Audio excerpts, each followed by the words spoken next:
My most humble pranams at the Divine Lotus feet, Bhagwan Sat Sai Baba. Standing here talking to you is not an easy job for me. I have stood at this podium many times and spoke when Swami was by the side. When I speak today, I remember those moments. He is always with us, every one of us. But every one of us realizes truly his physical presence was magnetic. There was nothing like the experience of his physical presence.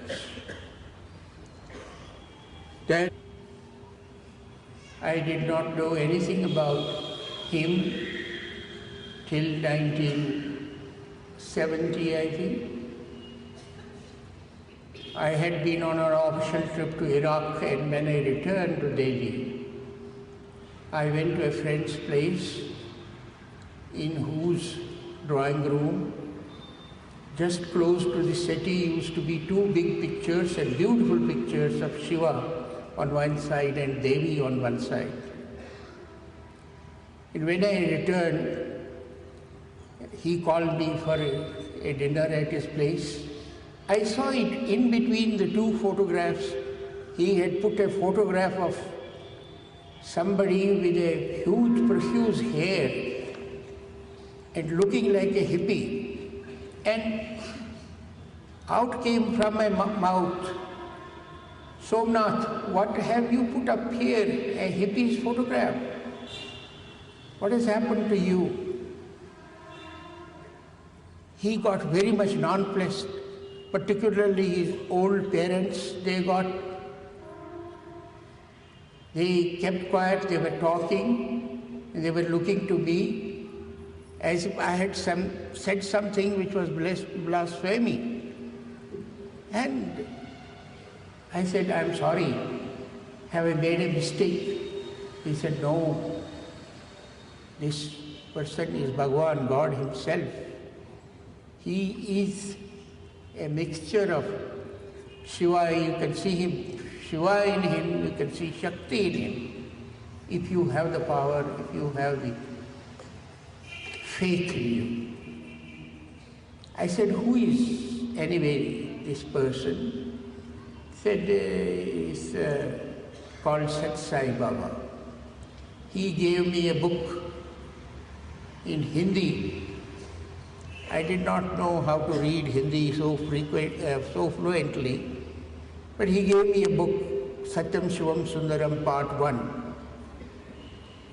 I took this book home, and then next day I started reading it, casually turning the pages. And I got so much interested in the whole book. With great difficulty, I read the whole book from the first page to the last page. That was the attraction. That was the mystique. That was the mystery in Swami.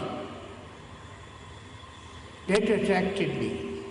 And the moment I finished the book, by that time I realized I had missed my classes also. I was a teacher, faculty member.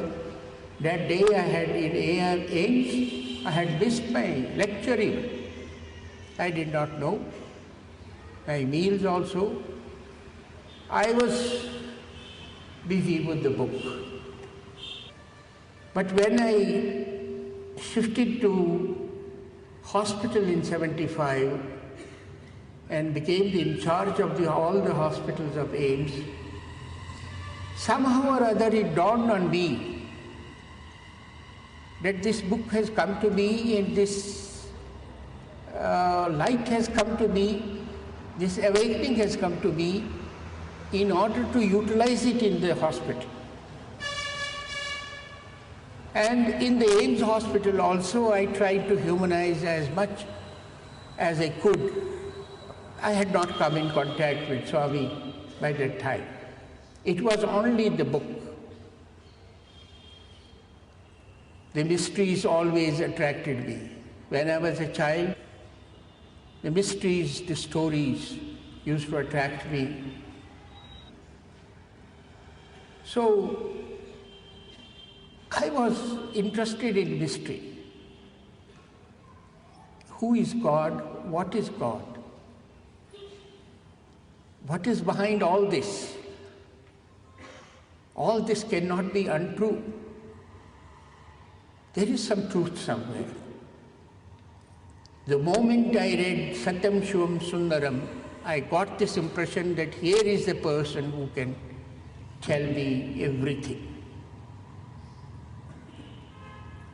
And I became his servant forever. And then in 1984, after we married our children,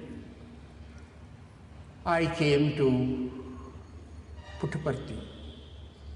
I had my first interview and a series of interviews after that. In each interview, my ego was broken. In each interview, the whole idea was to show me the glimpses of the truth.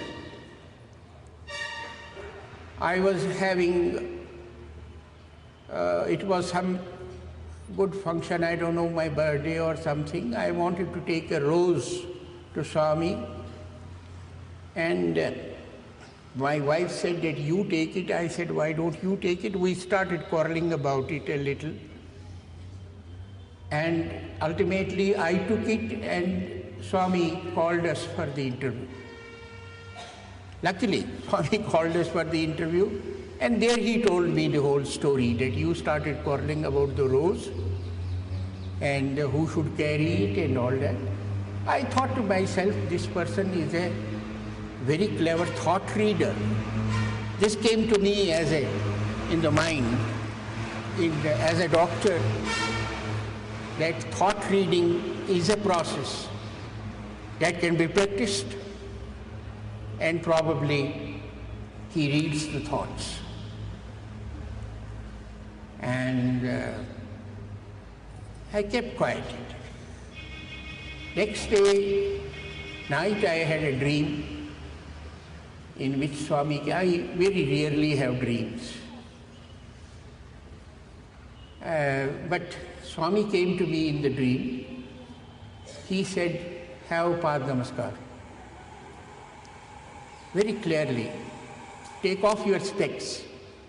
Because during earlier Pad Namaskars with my specs on, I could not touch with my eyes his feet. And I did not want to hurt his feet by my spectacles. So it was a half Pad Namaskar actually. So he told me, take off your spectacles. And I did the Pad Namaskar. Next day again I had an interview. We, that means myself and my wife, and Swami told me, did I come to you in the dream? I said, yes, Swami. I gave you the Pad Namaskar. I said, Swami. So it's not thought reading.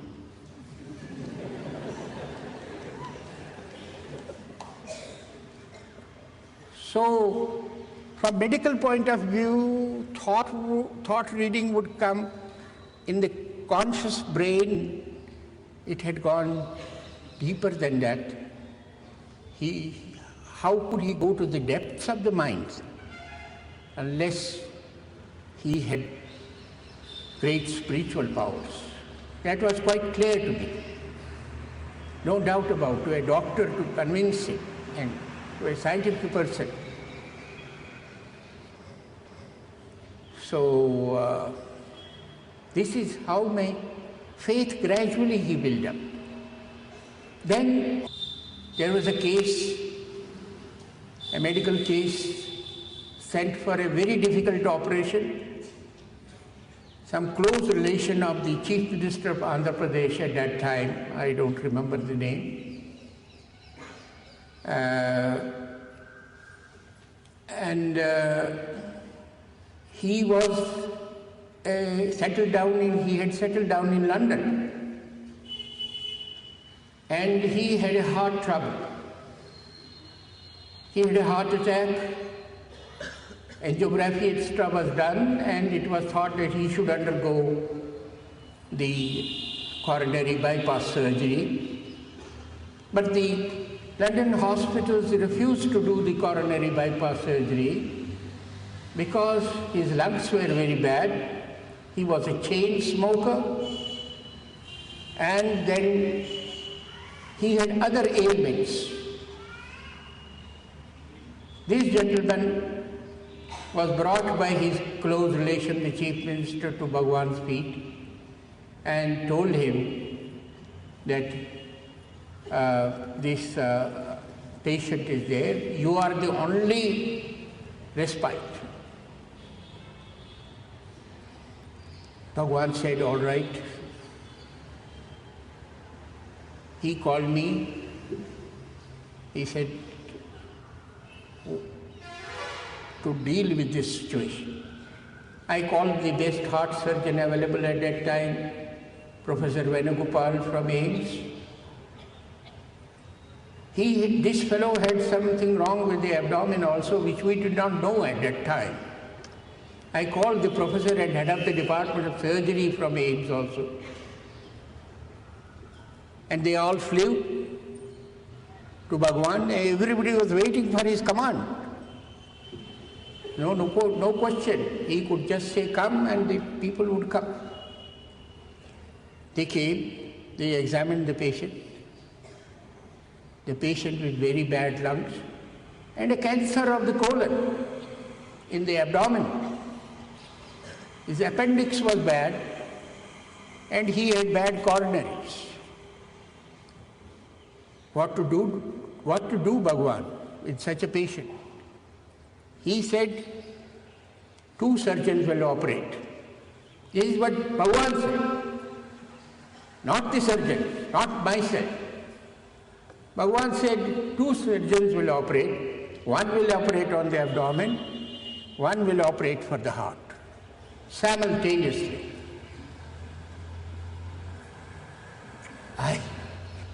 I was exasperated. Such a bad patient with very bad lungs, and a great drinker also. His liver must have also been compromised. The prognosis for such a patient is very bad. But Bhagwan's command was there. The surgeons started operating. And believe me, the operations went on very successfully. 3 major operations were done. 1 on the heart, 1 on the colon, and 1 appendix also removed. And the patient recovered remarkably well, to the extent that he left smoking, he left drinking, and he became a good man also in the process, because he got a lesson of his life. This is practically a medical thing which is documented, which anybody can see and see the facts for themselves. This is what faith can do, the faith of those doctors in Bhagwan and the blessings of the Bhagwan and least ego on the part of the physician, treating physician, or myself. There was no doubt about it. And it's a remarkable thing. While all this was going on, another thing happened which was very important and still is very important to me. And my mother-in-law suddenly fell ill. I got the message in Puttaparthi.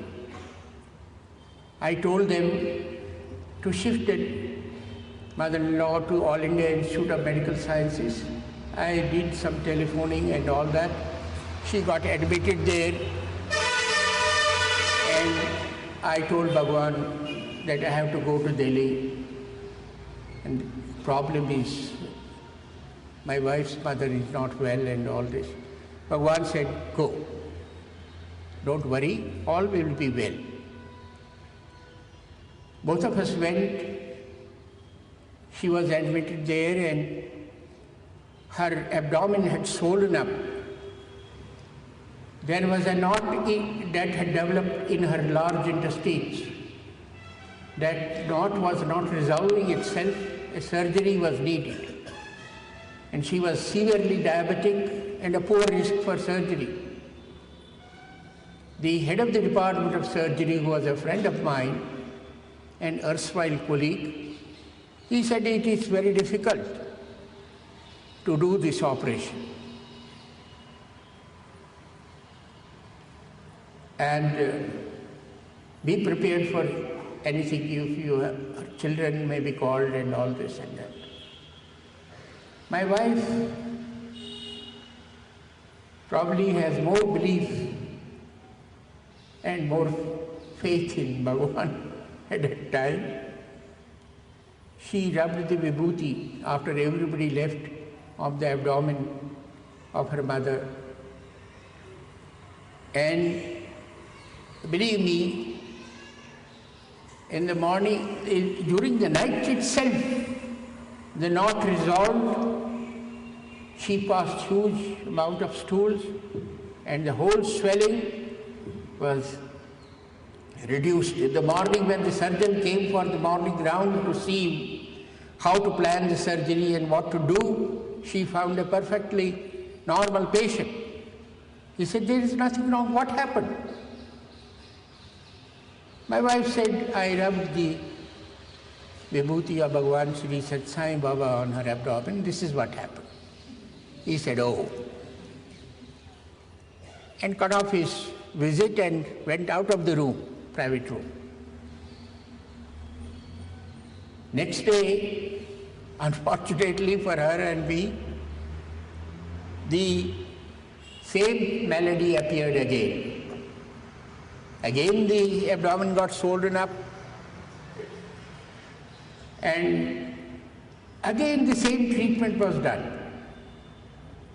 The surgeon said, look, I told you, these things don't work. Surgery has to be done. I said, if it has to be done, why don't you do it? Oh, he said, see, risk point of view and all that. And she again rubbed the vibhuti and the swelling rectified. Second time, and afterwards it did not. My surgeon fellow got really now there is something more to be thought about this vibhuti. It is really working, he said. It's better than surgery. And he said, no, I will send her for the sigmoidoscopy and for the X-ray examinations and all those things. I said, by all means. She came out perfectly okay. There was nothing wrong. A misdiagnosis probably. That's what the radiologist said. You see, the surgeon Sharma, who was the head of the department of surgery, he became a devotee. That's what I say, that it has a greater significance for me. It was not now A.N. Safaya alone, but it was his colleagues also, erstwhile colleagues in AIMS, who were very, very skeptical about free high-tech medicine. How can it be given free? And how will it work? They saw it working. And Swami became a household name in AIMS because of such things And there many doctors started now traveling to, ringing me up, kindly make arrangements for me for accommodation and for sitting. We want to have darshan of Swami and all this thing. You see how this change took place. This how faith developed. And this is how faith developed. And this is what is lacking. In the medical profession, everything can be done, but this faith in God and faith in divinity, faith in love has disappeared. That faith has to be regenerated, that has to be recreated. That was the whole idea of creating these two super specialty hospitals, that even in high degree of medical specialization, it is possible to give free medicine. And it's possible to give free medicine with love and care. This is the journey to Swami, journey to divinity, step by step on the path of developing, you see, faith. You have trust in him, and if you walk one step, he will walk 10 steps. All these, there are innumerable amount of examples which I can quote,